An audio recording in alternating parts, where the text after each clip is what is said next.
At 16, Princess Sophie, recently exiled and financially dependent on relatives, married for security rather than love. She found it in the arms of a glamorous German prince. But that safety was a deadly illusion. That husband, Prince Christoph, was an SS Obersturmbannführer and head of the Forschungsamt, a powerful intelligence unit under Hermann Göring. The result? She became the outcast Nazi sister of Prince Philip. Banned from the royal wedding, widowed at 29, and branded with a stain that would never wash away. This is the story of a fairy tale marriage that turned into a historical nightmare. At the heart of the woman, you must first understand the refugee, because Princess Sophie was not born into the stable, glittering world of her British cousins. She was not raised in the quiet halls of Windsor or the misty estates of Balmoral. She was born into chaos. Her story begins on the Greek island of Corfu at the villa of Monrepo in June 1914. She was the fourth daughter and youngest child at the time of Prince Andrew of Greece and Denmark and Princess Alice of Battenberg. On paper, it was a perfect royal life. Her father was the son of the King of Greece.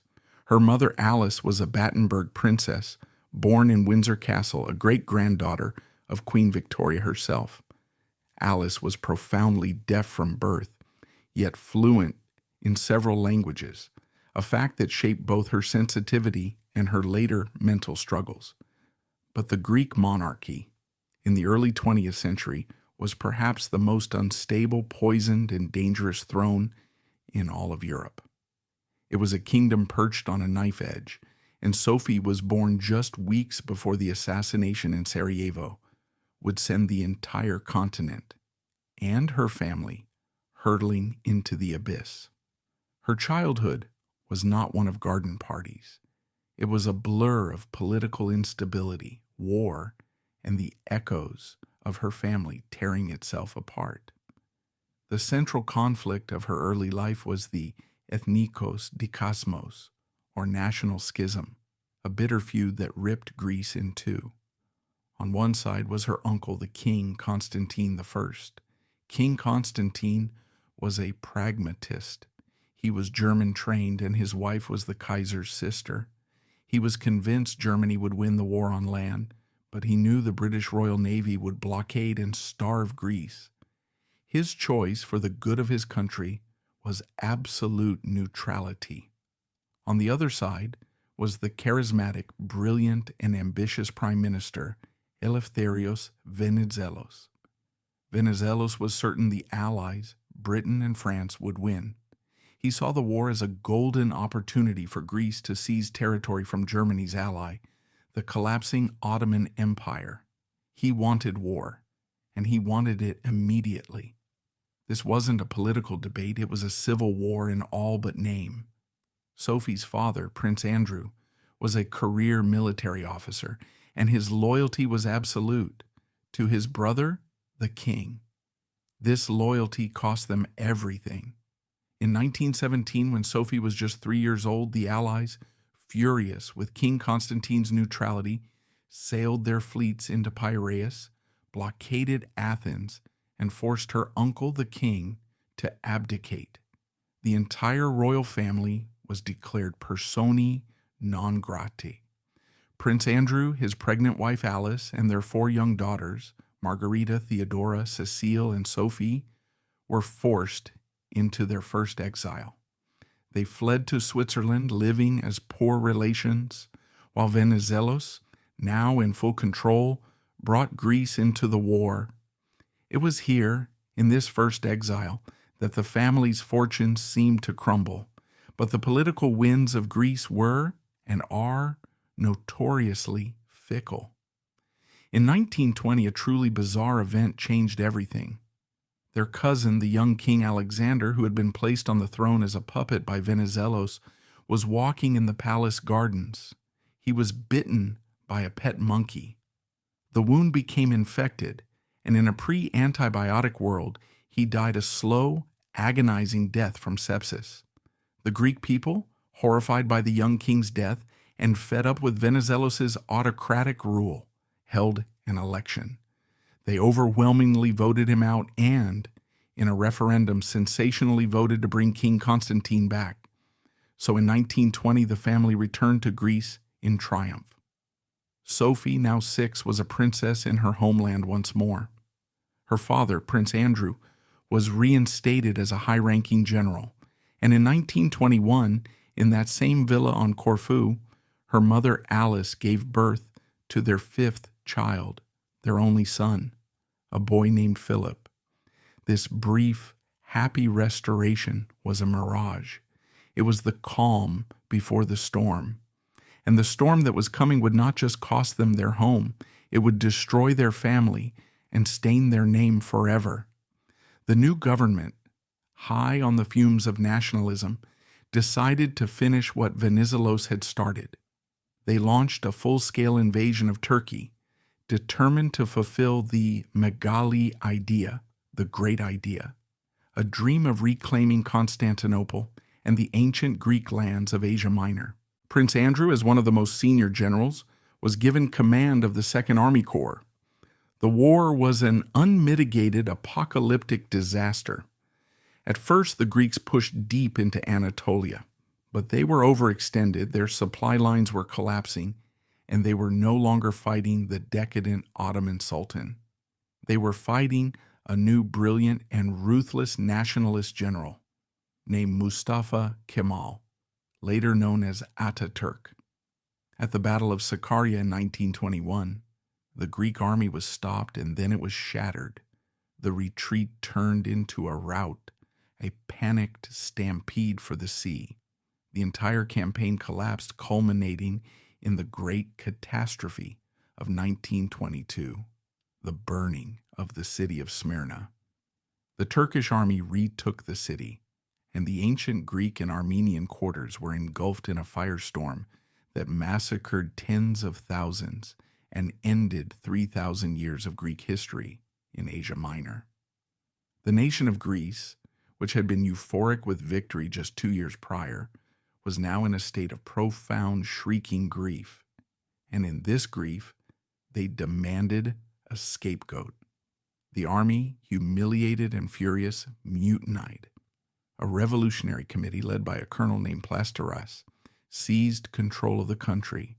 They immediately arrested the politicians and generals they deemed responsible for the disaster, and their chief scapegoat was Prince Andrew, Sophie's father. He was accused of abandoning his post, of disobeying orders, of directly causing the defeat at Sakarya. It was a charge of high treason. King Constantine was forced to abdicate and fled the country, but Prince Andrew was captured. He was thrown into a prison in Athens. Sophie, now 8 years old, was in a palace, but her father was on trial for his life. The trial was a sham, a show trial designed to satisfy the public's rage. It became known as the infamous Trial of the Six. The 5 leading politicians and the chief general were found guilty. They were taken to a field in the Athens suburb of Goudi and executed by firing squad. Prince Andrew was next. He was prisoner number 6. He was 100% certain he was going to die. While he sat in his cell, his wife, Princess Alice, was frantic. She was now a pariah in her own country, the wife of the man all of Greece blamed for its greatest humiliation. She knew the trial was a farce. She burned with a sense of injustice, but she was powerless. So she used the only weapon she had, her bloodline. She managed to get a message out to her powerful British relatives. She pleaded with King George V and the British government to intervene. The British public, having just read about the murder of their other royal cousins, the Romanovs, was not eager to see another royal execution. King George V acted. He dispatched a British naval ship, the HMS Calypso, which steamed into Piraeus Harbor under a threatening cloud of gray. The ship's commander, a man named Gerald Talbot, marched into Athens. We don't know exactly what was said, but it was a tense diplomatic strong-arming. Talbot essentially delivered a non-negotiable demand to the revolutionary government. You can have your revolution, but you will not have the prince. He is under British protection. Release him now. The revolutionary government, facing the cannons of a British warship, relented. Prince Andrew was stripped of his rank and his Greek nationality, but he was released into British custody. The family had hours to pack. They were told to take nothing. They were now officially stateless. They were smuggled onto the Calypso in the dead of night. 8-year-old Sophie, her 3 sisters, her traumatized father, and her exhausted mother. And with them, carried onto the deck in a simple cot made from an orange crate, was their 2-year-old baby brother, Philip. As the HMS Calypso sailed out of the harbor, leaving Greece behind, the royal family of Prince Andrew was not just in exile. They were refugees. They had lost their home, their titles, their nationality, their money, and their honor. This was the trauma that defined Sophie's life. She was not raised a princess. She was raised an outcast, the daughter of a man branded a traitor. She would spend the rest of her life searching for one thing and one thing only: safety, a home, a place where she would never, ever be a refugee again. And that desperate, deeply human search would lead her, a princess of Greece, directly into the dark heart of Nazi Germany. When the HMS Calypso docked in Brindisi, Italy, the family stepped off the ship with nothing. They were stateless. The Greek revolutionary government had stripped them of their nationality. They were aliens with no country to call their own. Sophie, at 8 years old, was a princess with no kingdom, no home, and a father who was, in the eyes of the world, a disgraced traitor. They traveled, as all exiled royals do, to the only places that would have them, the homes of their wealthier, more stable relatives. Their first refuge was Paris. They settled in a small borrowed house in the suburb of St. Cloud. The house was lent to them by Prince Andrew's wealthy sister-in-law, Princess Marie Bonaparte, a fascinating and eccentric woman who would later become a pioneering psychoanalyst and a close friend of Sigmund Freud. Life in St. Cloud was the definition of poor relations. This is the single most important key to understanding Sophie's psychology and the choices she would later make. The glamour of royalty was a complete fiction. The reality was a daily, quiet humiliation. Sophie and her sisters, Margarita, Theodora, and Cecile, were princesses, but they wore second-hand clothes passed down from their richer British cousins. Their father, Prince Andrew, was a 40-year-old prince with no job, no income, and no purpose. He was a broken man. The trauma of his trial, the shame of the defeat, and the humiliation of his exile had hollowed him out. He spent his days in Paris brooding, resentful, and slowly detaching from the family he could no longer provide for. The family lived entirely on the charity of others. Their food, their clothes, their rent, it all came from relatives. Sophie's formidable grandmother, Victoria Mountbatten, would send parcels of clothes. Her British uncle, Louis Dickey Mountbatten, would send small checks. They were, in the bluntest terms, beggars in royal clothing. For a young girl like Sophie, this must have been profoundly confusing. She was told she was Her Royal Highness, but she was treated like a charity case. She learned a lesson that would define her entire life, that titles are worthless without stability, and that the worst thing in the world is to be powerless and dependent. The family, held together by the thinnest of threads, managed this fragile existence for 8 years. And then in 1930, the final thread snapped. The family didn't just break apart, it evaporated. The catalyst was Sophie's mother, Princess Alice. Alice was an extraordinary woman. Born congenitally deaf, she had defied her disability, learning to read lips in 4 different languages. She was intelligent, beautiful, and deeply spiritual. But the trauma of 1922, the revolution, her husband's near execution, the terror of their escape, had fractured something deep inside her. Her deep spirituality began to curdle into a religious fanaticism. She claimed she was receiving divine messages. She began to believe she was a saint, that she had healing powers. She would walk the streets of Paris in a gray nun-like habit, trying to start her own religious order. To her family, her behavior became not just eccentric, but frighteningly erratic. By 1930, they could no longer cope. The family, including her husband Andrew and her mother Victoria Mountbatten, made the devastating decision to have her forcibly institutionalized. This was not a gentle visit to a health spa. Princess Alice was diagnosed with schizophrenia.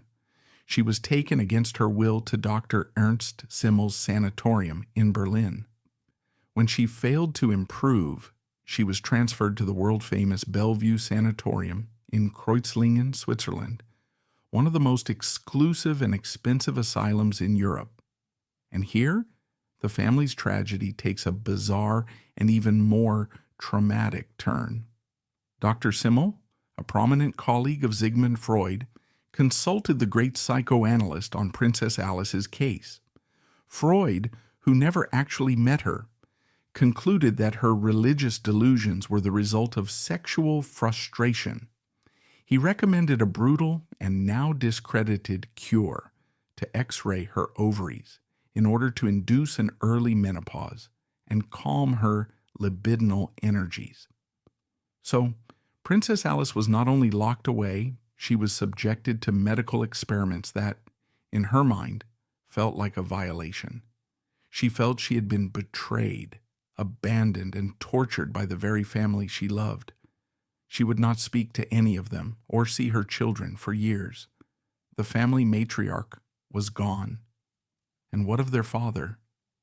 Prince Andrew, faced with a wife in an asylum and 4 daughters to raise, did not rise to the occasion.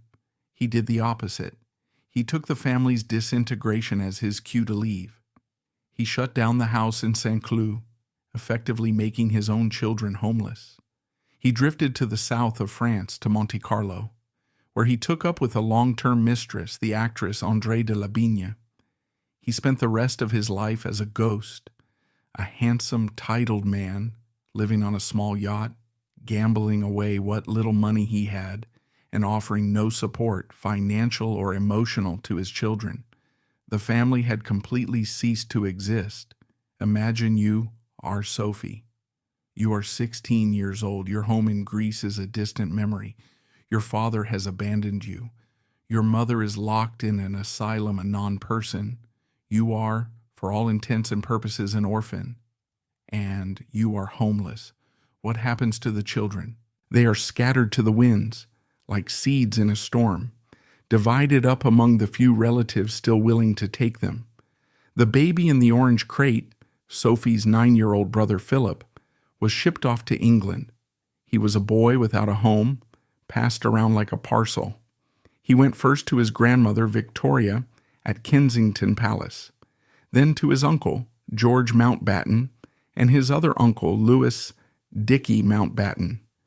He was enrolled in Cheam School, a lonely, tough, and fiercely independent little boy whose only home would become the Royal Navy. And Sophie and her sisters? They were sent in the other direction. They were farmed out to the German side of the family. This is the pivot. This is the moment history forks. Philip went to England. His sisters, including Sophie, went to Germany. Sophie was sent to live with her relatives in the grand palaces of Hesse and Baden. And it was here, in this world of German aristocracy, that the 16-year-old orphan refugee was presented with what looked like a miraculous lifeline. She was introduced to a distant cousin, Prince Christoph of Hesse. Christa, as he was known in the family, was 29 years old, dashing, and the son of the head of the powerful Hesse-Kassel dynasty. He, too, was a great-grandson of Queen Victoria, This was not a marriage to an outsider. This was a marriage within the extended pan-European royal family. And to Sophie, he must have seemed like a savior. He was everything her father was not. He had a title that meant something. He had palaces like the magnificent Schloss Friedrichshof in Kronberg. He had a clear, secure future. He offered her a home, a name, and most of all, protection. She was a 16-year-old girl starved of security. He was a 29-year-old man offering her the world she had lost. The romance, if you can call it that, was a whirlwind. This was not a long, drawn-out courtship. It was a transaction. They met, and within months, they were engaged. On December 15th, 1930, less than a year after her mother was institutionalized, Sophie was married. She was 16 years old, a child bride in the truest sense of the word, a teenage refugee who, desperate to escape the chaos of her past, had just married the first man who offered her a safe harbor. That safe harbor was Germany. And the year was 1930. The Germany that Sophie married into was not the stable imperial Germany of her ancestors. It was the Weimar Republic, and it was in a death spiral. The Great Depression, which had begun in New York in 1929, had hit Germany like a tidal wave. The economy was shattered. More than 6 million people were unemployed. The government was paralyzed. The streets of Berlin and Darmstadt had become bloody battlegrounds, where the communists in their red armbands fought pitched battles against a new, terrifyingly organized political force, the National Socialist German Workers' Party. This is the world that greeted the new Princess Sophie, and to understand the fateful choice her new family made, we must understand their state of mind. For the German aristocracy, like Christoph's family, this was an apocalyptic scenario. They had already seen what communism did. It was not a political theory to them. It was a personal trauma. They had watched in horror as their own relatives, the Tsar, the Tsarina, and their 5 children, had been herded into a cellar in Yekaterinburg and butchered by the Bolsheviks. In their minds, there was only one man, one movement that seemed strong enough, ruthless enough, to stop a red revolution from sweeping Germany, a man who promised to restore order, crush the communists, and give Germany back its pride. That man was Adolf Hitler. In 1931, not long after marrying Sophie, Prince Christoph of Hesse formally joined the Nazi Party.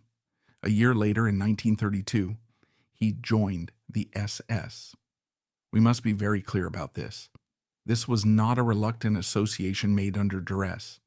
This was an early, enthusiastic, and ideological adoption. He joined before Hitler took power, and he was not alone. His older brother, Philip of Hesse, was even more deeply involved. Philip had become the personal link between Hitler and Benito Mussolini in Italy. For these princes, the Nazi Party was a perfect fit.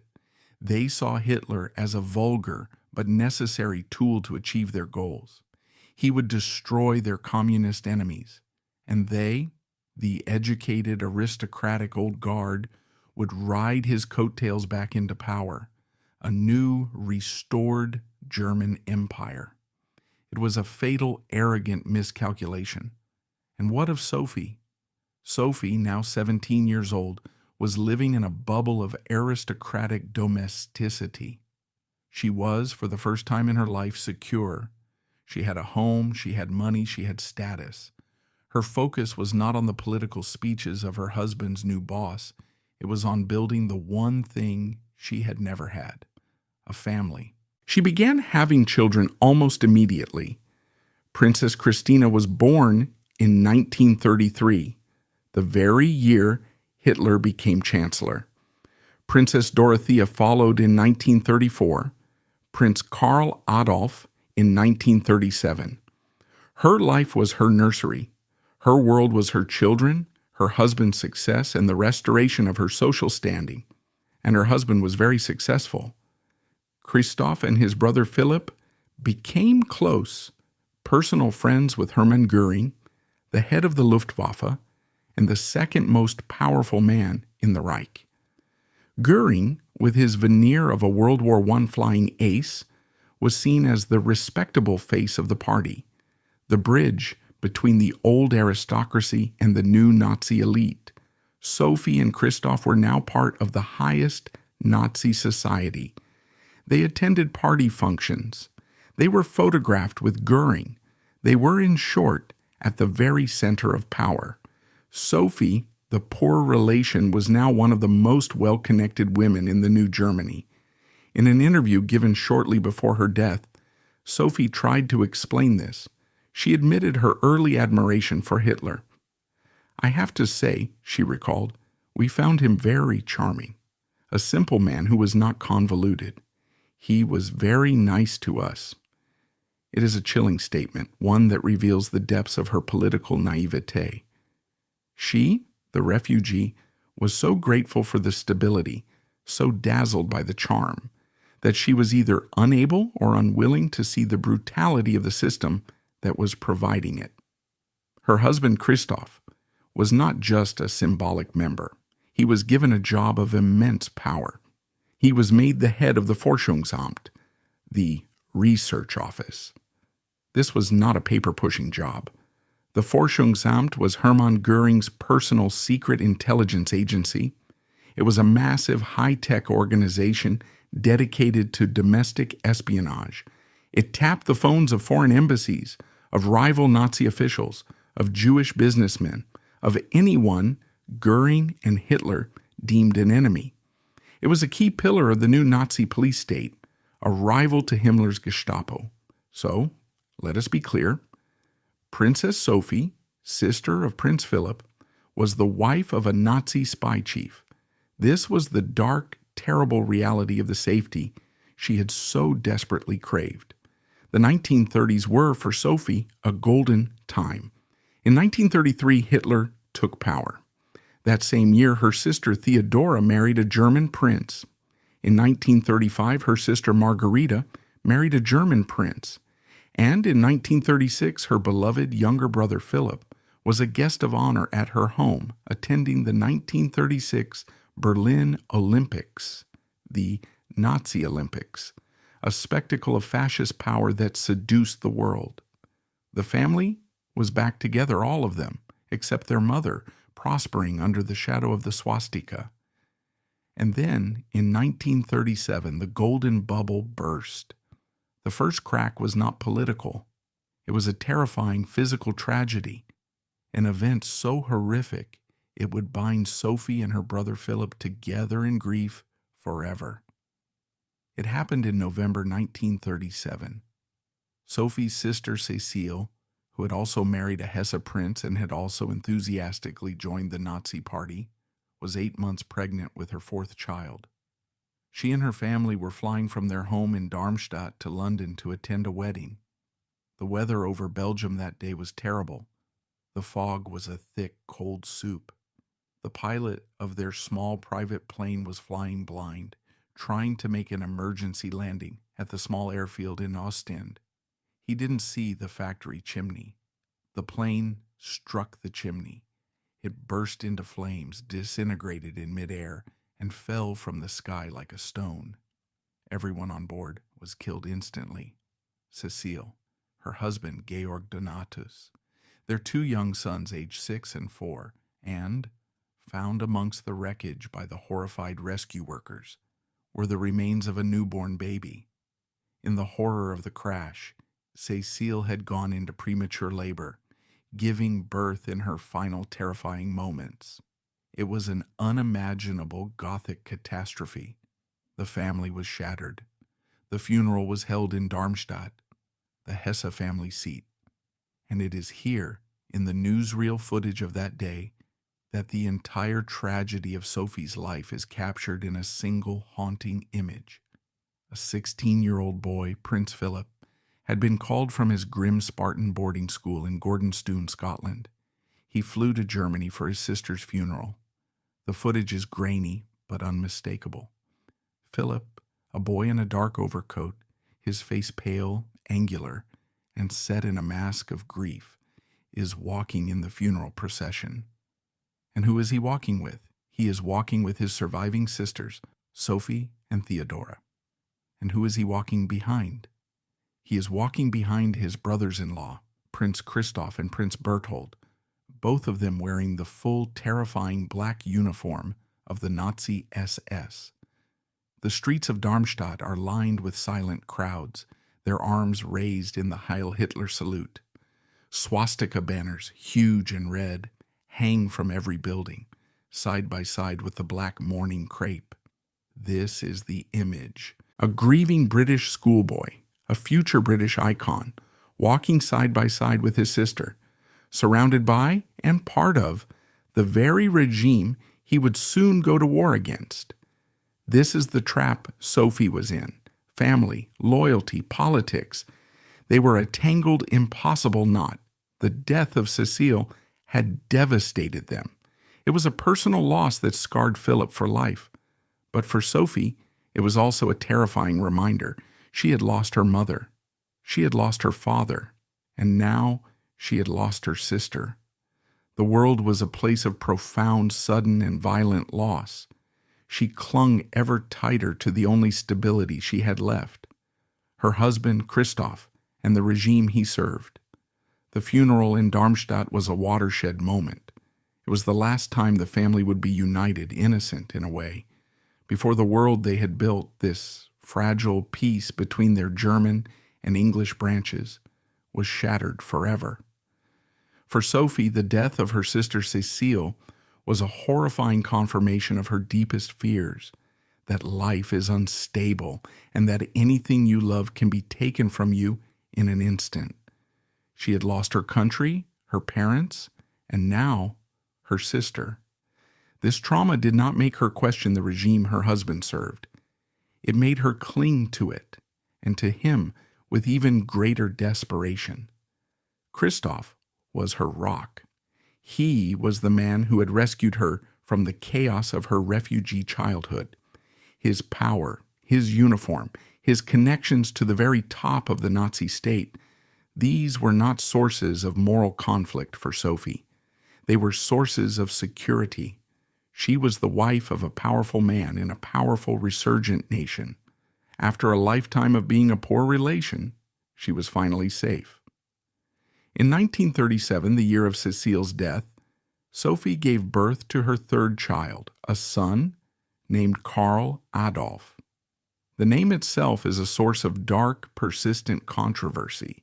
Was he named, as many historians allege, in honor of Adolf Hitler? Sophie and her family would deny this for the rest of their lives. They insisted he was named after a different relative, but the context is damning. Her husband and brother-in-law were high-ranking Nazis. Hitler himself was a frequent visitor to the Hesse family homes. To a world looking back, the coincidence rings hollow. It feels like what it probably was, a tribute from a loyal aristocratic family to the new Führer who had restored their fortunes. This was the bubble Sophie lived in.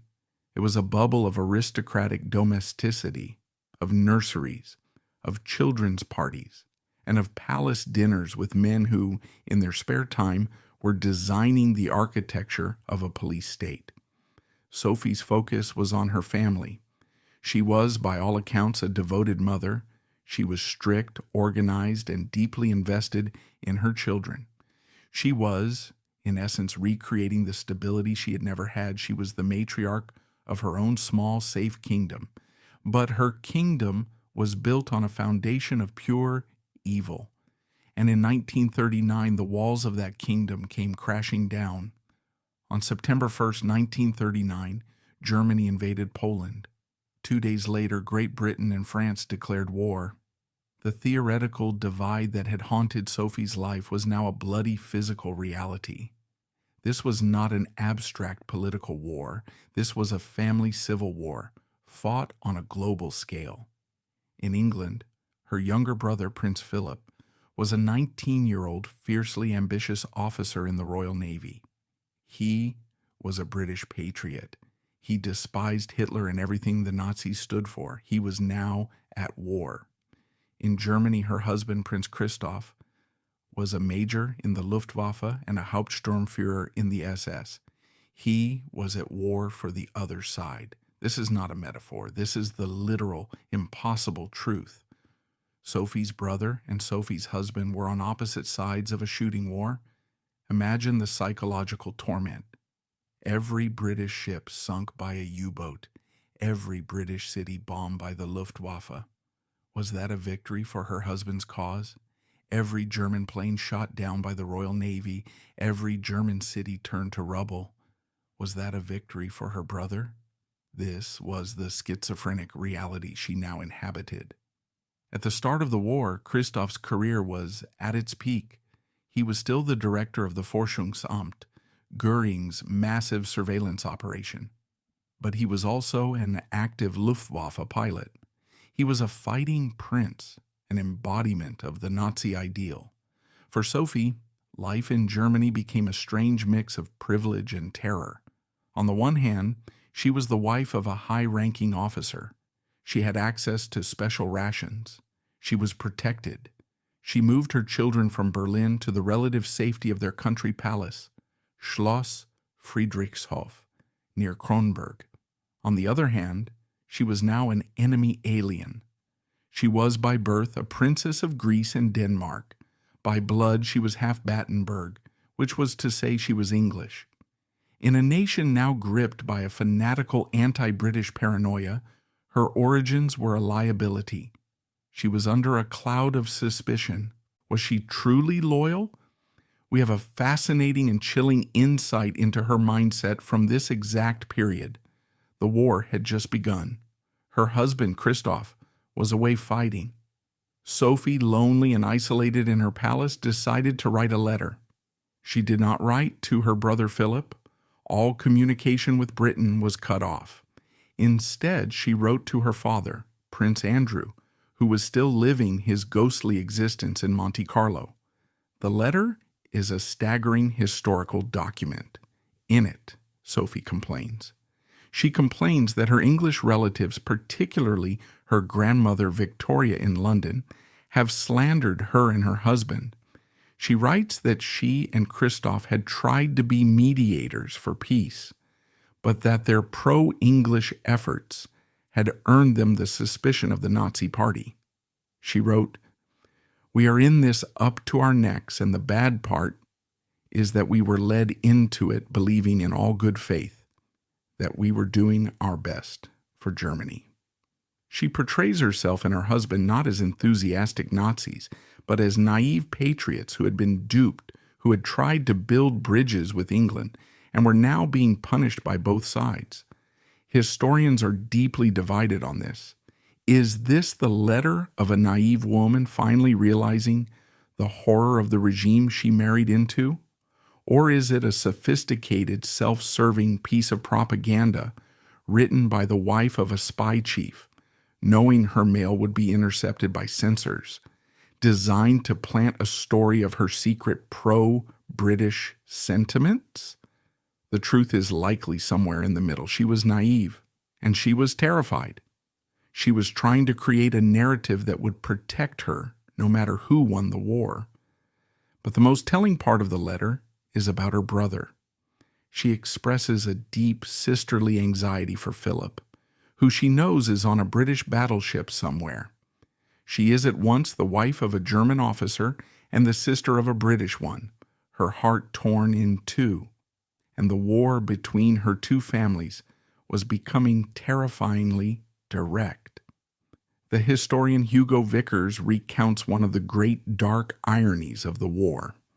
Prince Philip was assigned to the battleship HMS Valiant in the Mediterranean. He saw heavy action. He was at the Battle of Cape Matapan, where the Royal Navy decisively crushed the Italian fleet. He was involved in the evacuation of Crete. At the very same time, his brother-in-law, Sophie's husband, Prince Christoph, was flying for the Luftwaffe in the exact same theater. He was flying bombing missions out of Italy, targeting British convoys, and potentially the very fleet his brother-in-law was serving on. Some historians suggest that their service areas overlapped in the Mediterranean, raising the possibility that Philip's ship and Christoph's squadron were operating in the same theater at the same time. This was the nightmare Sophie was living. And at home, the war was coming closer. The Allied bombing campaign was beginning to ramp up. The safety of Germany was proving to be an illusion.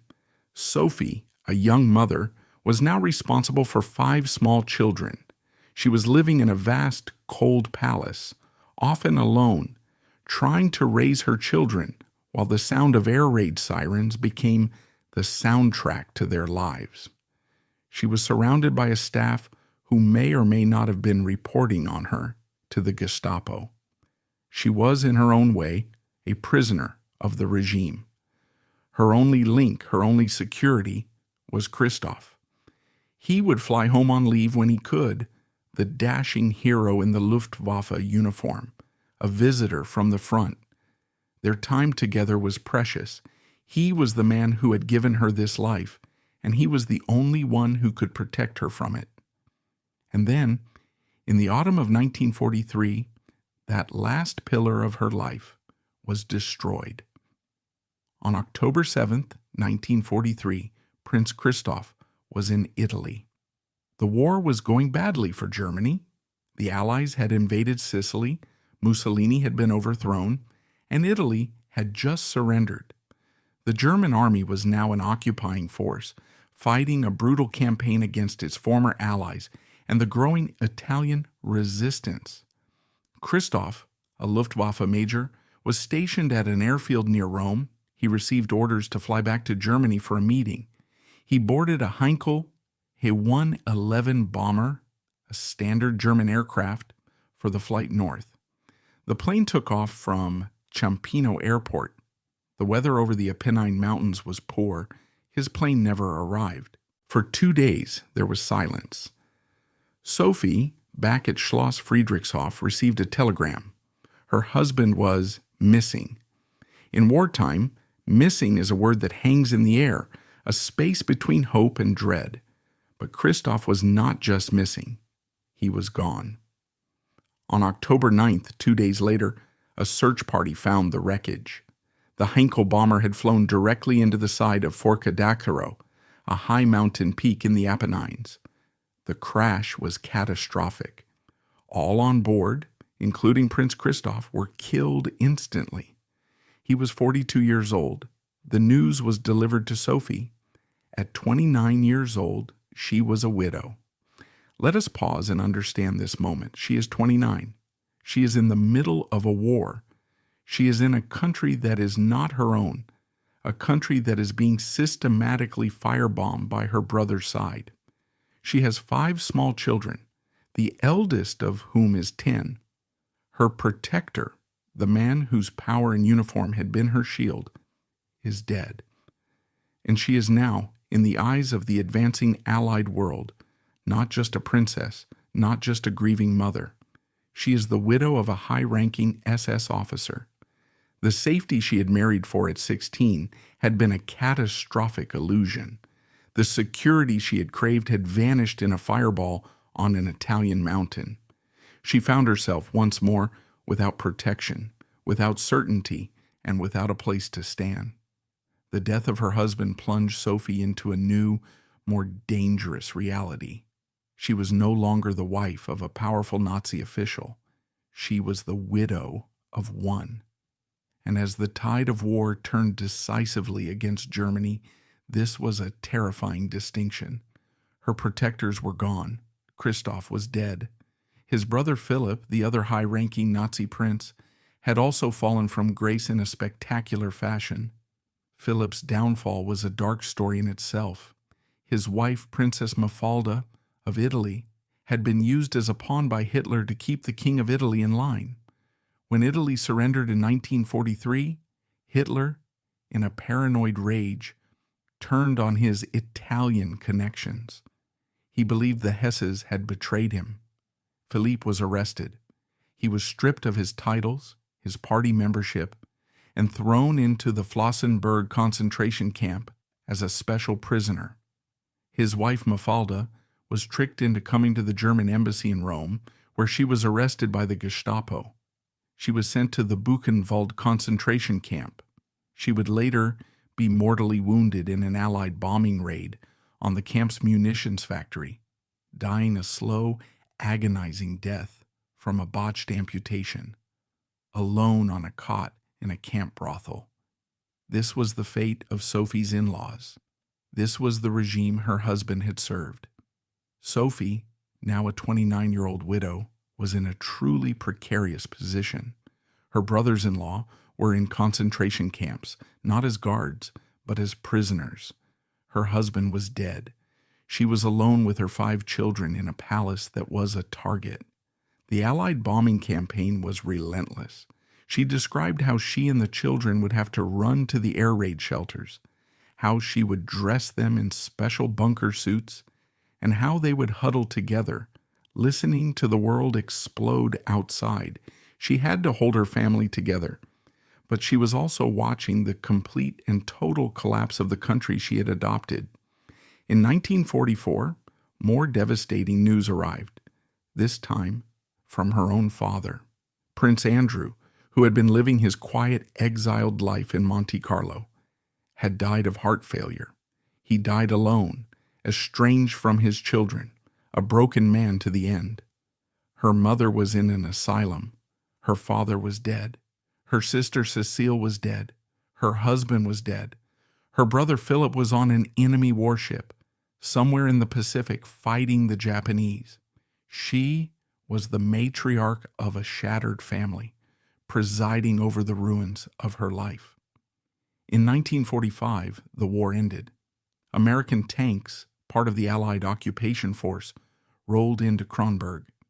They requisitioned her home, the magnificent Schloss Friedrichshof, to be used as an officers' club and a temporary headquarters for General Dwight D. Eisenhower.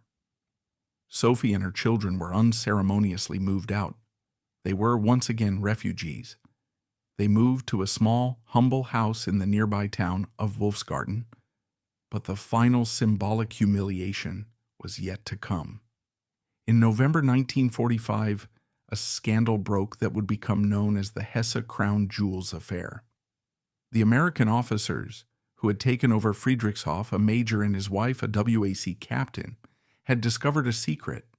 They found where the Hesse family had hidden their most priceless treasures, which had been buried in the cellar to protect them from the bombing. These treasures weren't just jewelry. They were items of immense historical value, heirlooms from Queen Victoria. The American officers did not report their find. They stole it. They stole millions of dollars worth of diamonds, rubies, and priceless artifacts. They broke the jewels out of their settings, stuffed them into envelopes, and mailed them piece by piece back to their home in America. When Sophie and her family discovered the theft, they were horrified. It was the last symbolic violation. The liberators had become looters. Sophie had lost her country, her husband, and now even her inheritance. She was 31 years old and had, quite literally, nothing. It was in this state, penniless, a widow, a pariah, and living in a ruined country, that she began to rebuild. She did what she had always done. She sought stability. She was a mother with 5 children to feed. In 1946, just a year after the war ended, she remarried. Her second husband was Prince George William of Hanover. This too was a German prince, and he too was a descendant of Queen Victoria. In fact, his sister was Frederica, the Queen of Greece. In a strange circular twist of fate, Sophie, the exiled Greek princess, was now, by her second marriage, the sister-in-law of the current Queen of Greece. The royal families of Europe were and are a small, insular, and endlessly complex world. This marriage was a happy one. It was stable. Prince George was a kind, steady man. He adopted her 5 children from her first marriage, giving them his name and his protection. Sophie would go on to have 3 more children with him. She settled into a new life in Lower Saxony, far from the spotlight. She was no longer Princess Christoph of Hesse, the Nazi widow. She was now Princess George of Hanover. She was trying desperately to build a new life, a second act, one defined by quiet, apolitical domesticity. She was focused on her children, on her new husband, on her passion for horses.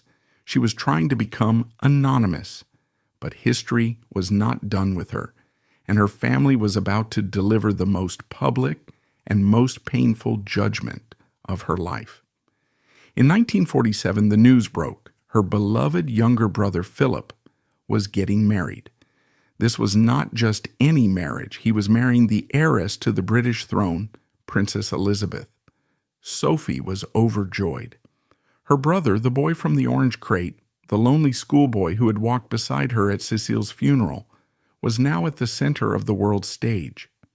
And then the invitation never arrived. Philip, who had been separated from his sisters for the entire duration of the war, desperately wanted them there. They were his only immediate family. He loved them.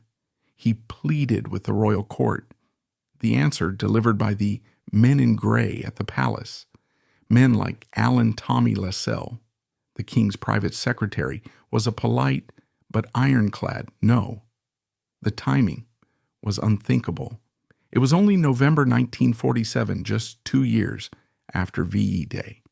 The city of London, the backdrop for this fairy tale wedding, still bore the fresh, gaping scars of the Blitz. The rubble had not even been fully cleared. The British public, who had sacrificed everything to defeat Germany, could not be asked to celebrate a royal wedding while the groom's sisters, the Nazi princesses, sat in the pews of Westminster Abbey. The optics were impossible. Sophie's sister Margarita's husband, Prince Gottfried, had been a Wehrmacht officer. Her sister Theodora's husband had also been a German officer. And Sophie was the worst of all. She was the widow of a high-ranking SS officer. It didn't matter what she felt or what she believed. It didn't matter if she was naive. It didn't matter if she was a 16-year-old refugee when she made her choice. She was, in the eyes of the British establishment, tainted. She was the human embodiment of the enemy. So they were barred. This is the moment the guilt by association became real. It was no longer an abstract idea. It was a formal, public, and global shunning. We cannot know for sure how Sophie felt. She was, by all accounts, a stoic woman not given to public displays of emotion. She understood the political reality. But we can imagine the profound, bitter sting. She was being punished for the choices of a husband who was already dead. She was being forbidden by the new family her brother was marrying into from sharing in his greatest joy. She had been a refugee from Greece. She had been a pariah in wartime Germany. And now, in peacetime Britain, she was an outcast once more. While the world watched the fairy tale in Westminster Abbey, Sophie sat in her small home in Germany, listening to the news on the radio, a world away. If Sophie's story had ended there, in 1947, it would be a pure tragedy, a life of nothing but loss, defined entirely by the catastrophic choices of her first 30 years. She would be a historical footnote, the Nazi widow barred from the fairy tale wedding. But Sophie's life was a story of two distinct, almost contradictory halves. The first half, defined by chaos, war, and the stain of her husband's uniform, was over. The second half, a journey of nearly 50 years, would be one of quiet, slow, and profoundly complex reconciliation. She was now Princess George of Hanover. She had 3 more children with her new husband, George, Friederike, and Paul. She was once again the matriarch of a growing family, living in a recovering Germany. But this time, her life was built not on the bombastic, dangerous power of the Nazi elite, but on the quiet, academic world of her new husband. Prince George William was not a soldier or a spy chief. He was an intellectual. After the war, he became the headmaster of the renowned Salem School, located on the shores of Lake Constance. And this school is a crucial symbolic link. Salem was not just any school. It had been founded by Kurt Hahn, a German Jewish educator who had created a revolutionary philosophy of education based on resilience, service, and personal responsibility. When the Nazis rose to power, they had arrested Hahn for his anti-Hitler views. He had fled to Scotland, where he founded a new school based on the same principles, called Gordonstown. And who was one of the first pupils at Gordonstown? Sophie's lonely, exiled brother, Prince Philip. Now, in a twist of fate, Sophie's new husband was running the very school in Germany that her brother's mentor had created. This wasn't just a family tie, it was a shared philosophical bond. It was a connection to a different Germany, an intellectual, anti-Nazi Germany that allowed a bridge to be built over the chasm of the war. But that bridge would take time.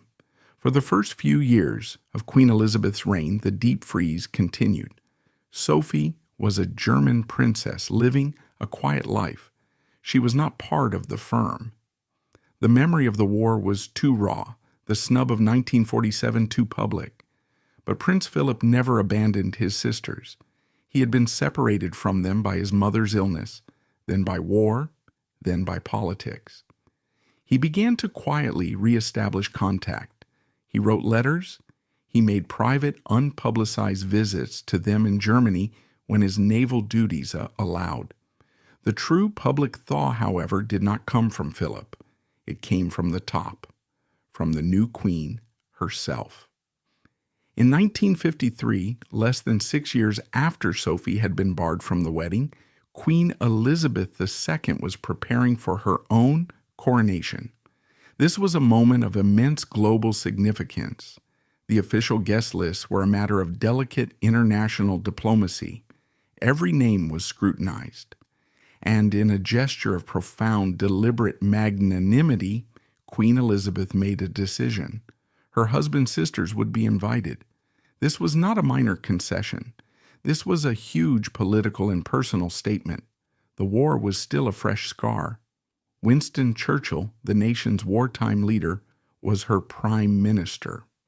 To invite German royalty, any German royalty, let alone those so closely tied to the former regime, was a risk. But the Queen, with her characteristic quiet steel, understood that for the monarchy to move forward, and for her husband to be whole, this family wound had to be healed.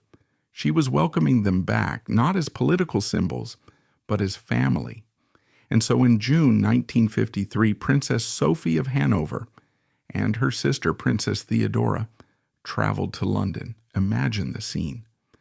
Sophie, who had last been in England as a girl, now returned as a 39-year-old woman. She walked into Westminster Abbey, the same place she had been forbidden from entering just 6 years earlier. She was not a pariah. She was a guest, seated in a place of honor to watch her sister-in-law be crowned Queen of the United Kingdom. It was the first formal public act of reconciliation. The Nazi princess was being slowly, quietly brought back into the fold. From that moment on, the relationship grew, slowly and organically. The political taboo had been broken, and the personal family bonds, which had been stretched but never fully severed, could begin to mend. Sophie became a regular, if discreet, visitor to the United Kingdom. She wasn't just Philip's sister.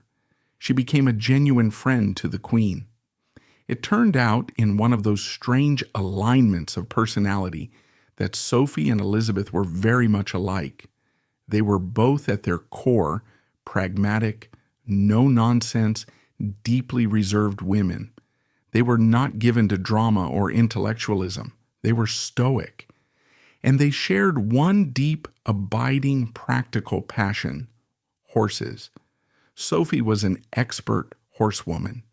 She had grown up with them, and they were a central part of her life in Hanover. The Queen, famously, was never happier than when she was at the stables. This shared passion became their common language. It allowed them to connect on a level that transcended the dark, complicated politics of their past. They could talk about bloodlines, about racing, about breeding. They could be two normal women united by a shared earthy hobby rather than two figures separated by a war. Sophie became a frequent guest at Windsor Castle. She was an even more regular presence at Balmoral, the family's private sanctuary in Scotland, and at Sandringham. Her brother Philip was overjoyed. He had finally managed to merge his two worlds. His sisters, the last living link to his own chaotic childhood, were now part of his new life.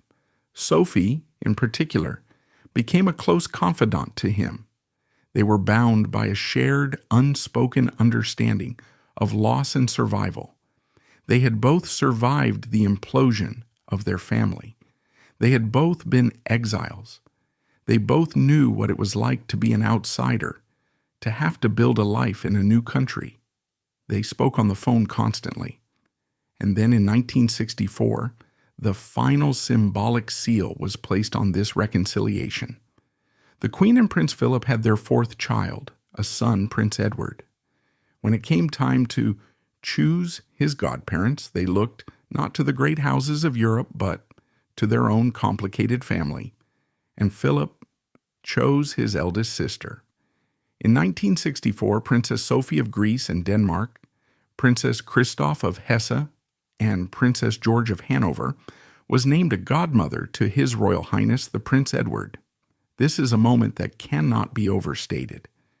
It is the perfect, poignant bookend to the entire tragedy. The woman who in 1947 was deemed too stained by her Nazi connections to even attend her brother's wedding was now, 17 years later, being formally welcomed as a spiritual guide to the Queen's own son. It was a sign of total forgiveness, a sign that her second act had completely overshadowed her first. It was a sign that the Queen and Prince Philip, in their own quiet, profound way, had chosen to judge Sophie, not by the husband she had married as a child refugee, but by the sister and friend she had become. This is her true complex significance. Sophie's life is the living bridge, the human face of one of the 20th century's most uncomfortable and inconvenient truths, the deep, tangled, and often dark relationship between the British monarchy and its German roots. We, in the post-war world, like to imagine history as a clean line. We draw a border between us and them, between the heroic khaki-clad British royals and the jack-booted evil German ones. Sophie's life proves that this is a dangerous fiction. She shows us that war is not abstract. It is familial. It is a brother fighting a brother-in-law. It is a sister cowering in a German air raid shelter, while her brother sails on one of the Allied ships that has come to liberate or destroy her. She forces us to ask deeply uncomfortable questions. What is guilt? What is naivete? What is complicity?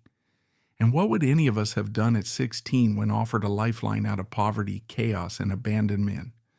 Her life in its first half was defined by the inescapable stain of her husband's uniform. But her second half was defined by the quiet resilience of her family's bond. The personal connection between a brother and a sister, and the pragmatic wisdom of a new queen, turned out to be stronger than the political divides that had nearly destroyed them all. So, what are we left with when we look at the life of Princess Sophie? The second act of her life, the one that began after the war, would last for another 56 years, more than half a century. And it was defined by the one thing she had craved since she was a 16-year-old refugee: stability. Her life as Princess George of Hanover was everything her first life was not. It was quiet, it was academic, and it was deliberately, profoundly apolitical. She had learned her lesson. She had seen firsthand how the intoxicating lure of political power, the one that had seduced her first husband, Christoph, and his brother Philip, had led to moral ruin and physical annihilation. Her new life was dedicated to three things: her husband, her horses, and her children, all 8 of them. She became the quiet, steadfast matriarch of her own sprawling German-English clan. And most importantly, she became a sister again. The reconciliation with her brother Philip was not just a public formality marked by coronations and christenings. It was a deep, private, and essential part of both of their lives. She and Philip remained incredibly, unbreakably close. They spoke on the phone, by all accounts, almost every week. She was perhaps the only person alive who truly shared his origins. She was the only one who remembered the orange crate, the humiliation of their Paris exile, the shared grief of their mother's illness, and the horror of their sister's funeral. They were 2 survivors of the same shipwreck who had managed to find 2 very different but equally stable life rafts. Sophie, in her later years, was a formidable if reserved figure. She was the last living link to a world that had vanished, a world of German emperors, Russian czars, and a Europe ruled by Queen Victoria's grandchildren. She carried that history with her, but she did not seem burdened by it. She had found her peace. She lived to see the Berlin Wall fall. She lived to see the Germany that had been her prison and her refuge, her glory and her shame, reunited. And she lived to see her brother become the longest-serving consort in British history, a patriarch in his own right. In 2001, at the age of 87, Princess Sophie died peacefully at her home in Wolfsgarten, Germany. Her funeral was a quiet, family affair, attended by her vast network of children, grandchildren, and great-grandchildren, and of course, by her brother. Prince Philip, then 80 years old, flew to Germany to say goodbye. It was a somber, poignant echo of another funeral 64 years earlier. In 1937, he had been a 16-year-old schoolboy in a dark overcoat, walking behind his sister's Nazi-uniformed husband, a lonely figure in a hostile land. Now in 2001, he was the Duke of Edinburgh, the patriarch, walking in that same German soil, but this time as a respected and beloved brother, mourning the sister who had been his first and last living link to their shared traumatic past. So as we pull back from the long, complex, and contradictory 87-year life of Princess Sophie, what is the final verdict? Was she the Nazi princess? Was she, as her hook suggested, stained by a war she didn't fight? The stain in the public record is real. It is a part of history that cannot and should not be erased. She was at the very least a willing, naive, and complicit beneficiary of a regime that was the most evil in modern history. Her early charming impression of Hitler is a chilling testament to the seductive power of willful ignorance, but to label her simply as a Nazi is to miss the entire tragic point of her life. She was not an ideologue. She was not a political strategist. She was a survivor. At 16, she fled one disaster only to step into another. Her entire life was a desperate search for security. She married a man who offered her a home, and that home turned out to be built on a foundation of terror. She was, as she herself so accurately put it, in it up to her neck before she ever learned how to swim. Her story is not a fairy tale, and it is not a simple morality play. It is a profoundly human drama, a story of a woman who made a desperate, naive choice as a child and then spent the next 70 years of her life living with the inescapable consequences. She paid the price, shunned by her family and excluded from the wedding that should have been her joy. But her story is, in its second half, one of quiet redemption. It is a story that proves that history, while it may stain, does not have to be the final word. Ultimately, Sophie's life is not a political lesson. It is a personal one. It is a testament that in the face of war, political divides, and impossible choices, the only thing that can truly heal, the only thing that endures is the stubborn, resilient, and deeply complicated bond of family. The politics of the 20th century tried at every turn to destroy Sophie and her brother. But the bond, forged in a Greek palace and tested in a Paris slum, proved to be stronger than all of it.